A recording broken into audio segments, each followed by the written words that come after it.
Greetings, my friends. Welcome back to my game room. In 1886, a fella in Troy, New York named Frank H. Richards published a small game called Triangular Dominoes. He offered this game for 25 cents, or 10 cents for a cheaper set to learn the game. Now, his Triangular Dominoes apparently didn't catch on. You don't find it very often, even in collections. But it was apparently the first commercially produced set of dominoes using triangles. But now let's fast forward to 1939. A pair of entrepreneurs in Tulsa, Oklahoma produced a little tile game of triangles, which they called Contack. This was an entirely new implementation of the triangular matching game. They produced their game under the name of their more successful existing firm, which was the Volume Sprayer Company. These were sprayers for insecticides and fertilizer and that type of thing. And they offered 3 different sets for sale, including a larger box which contained poker chips for keeping score, and a small box with minimal markings on it, which they called their club box, and a distinctive little hexagonal box as well. Whether it was a huge hit for the Volume Spraying Company or simply found its way to the right office, before the year was out, Parker Brothers discovered the game, and they were obviously very impressed and added it to their catalog almost immediately. So by the end of that same year, Parker's name started to appear on the packaging for Contact. And they immediately began to advertise the game along with their regular line of game in the 1940 catalog. According to the trademark database, the first commercial use of Contact as a name for the game was in 1938 in November, but the actual trademark registration was not granted until 1949. The earliest versions of the game were wooden triangle tiles, which had the artwork printed on paper and adhered to the surface of the wooden triangles. But all those were replaced by chipboard within the first year or so. The variety of different packages also fell by the wayside. They did away with the scoring chips so that players would just have to rely on a piece of paper and a pencil to keep track of their score. And they settled on the little hexagonal box. And though it's not a very pretty example of the game Contact, this is the one I own, and this one has already been crudely reinforced with electrical tape. But it is a 1939 edition of the game with the Parker Brothers imprint. Just a little side note about the Volume Sprayer Company. They weren't done with their game projects in 1939. In 1941, they actually published 2 more games that I know of. One was called No Joke, which appeared to be a card game with suit symbols printed on tongue depressors. And the other one was called Hurry Home, which apparently was a race game. Judging by the artwork on the cover of the box, it could have been races between unlike competitors. Not sure. I did track down a page from a patent application, number 542116.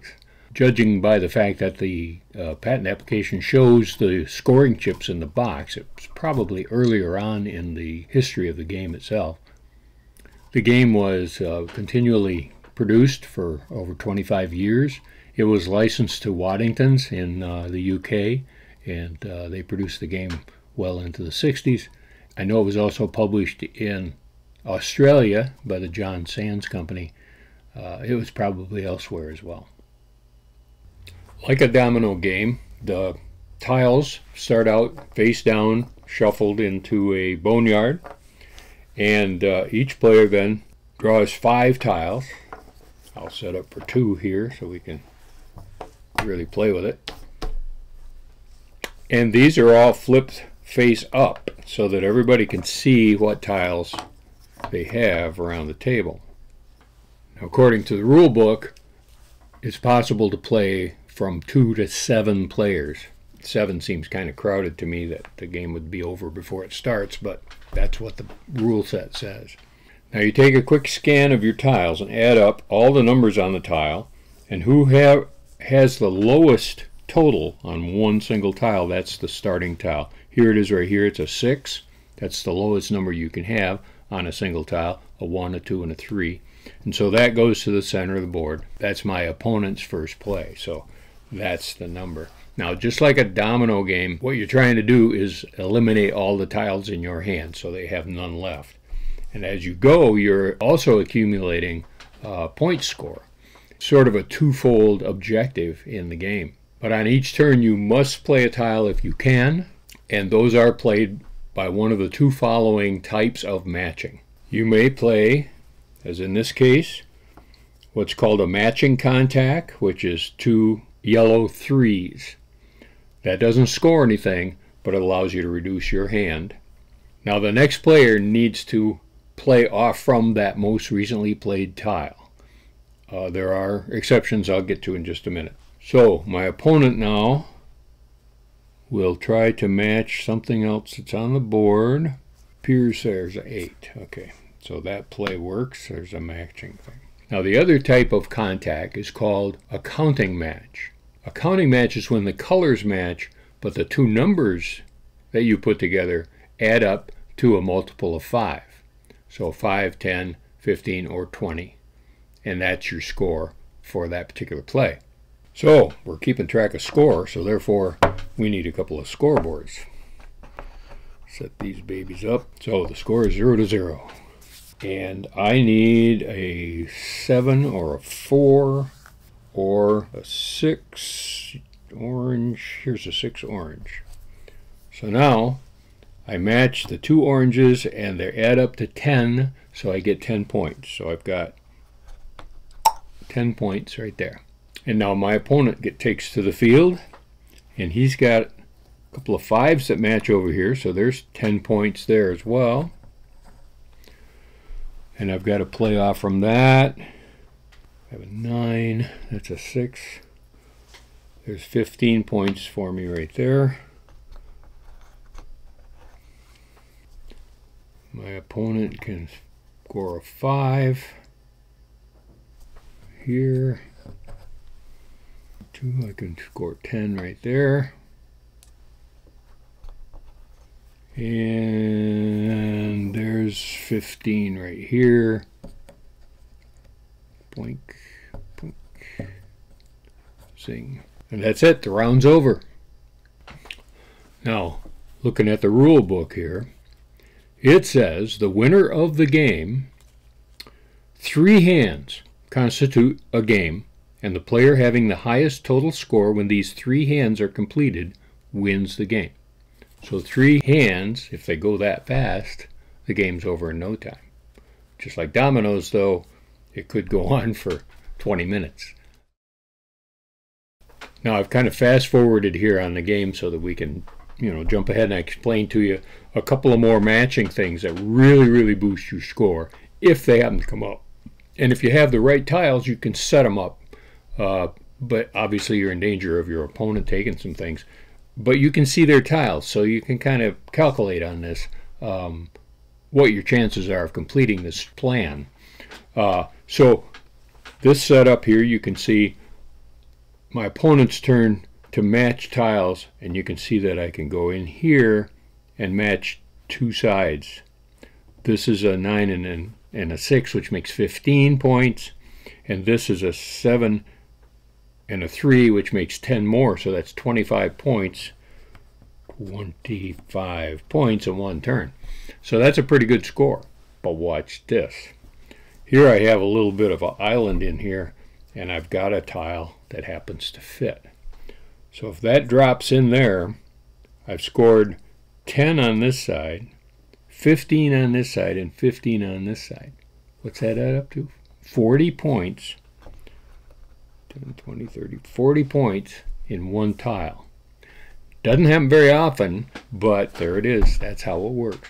Now, in this case, I have to play off from that tile, that 10, because it still has an exposed side. But this side here, where do I play? I can't possibly play off the previously laid tile. So that's where you get the choice of playing that next tile wherever you want. So you're not restricted. And it better count, because that's a lot of points against you right there. 3 hands later, we'll see how that score turns out. So when a player lays their last tile on the board, then the game is, or the round is done. And if that's the 3rd hand in the game, then that determines the winner of the game. And there's just one more rule to be aware of when the boneyard runs dry, as in a domino game. You just simply play as many tiles out of your hand as you can, and either one player will run out of tiles, or both players, all the players, will pass, in which case each tile left in your hand is minus 10 points. Not something you want to do, but so you just take those points off from your score. Now, most of these rules are pretty familiar. If you've seen my other video I did some time ago on a little game called Add 2, very, very similar looking, although the pieces are diamond shaped. You're still trying to match colors and numbers. It's a little different feel to the game, but it's a very similar type of challenge. And also when you look in the little rule book, or the bigger rule book, depending on what edition you have, there are rules in the back for some solitaire games, strictly trying to achieve a certain number of points and a certain number of rounds, a couple variations to that. Now it appears that the 1962 edition from Parker was the last in line. They updated the colors and the typefaces and that sort of thing, but apparently it wasn't enough to keep the game alive. They had licensed it to Waddington's in the UK, and they continued to publish it over there, at least until 1966. So then, a couple of years later, 1968, Pressman introduced Triangular. Now the two games are very different, and this is even differenter than the 1886 version of Mr. Richards' game. Triangular, of course, is a very successful game, still in print and very popular. Pressman still publishes the game, and there are deluxe editions and special themed editions and so on, and anniversary editions. But it's a really terrific game if you get a chance to play Triangular. Contact, on the other hand, you can still find this little hexagonal game box here in the antique stores, thrift stores, estate sales, that kind of thing, or online, and pick up a copy of Contact. It's a fun little game if you like the domino genre of matching games. Meanwhile, whether you play Contact, Triangular, any manner of matching tile game like that, I want you to remember to be sure and play every day.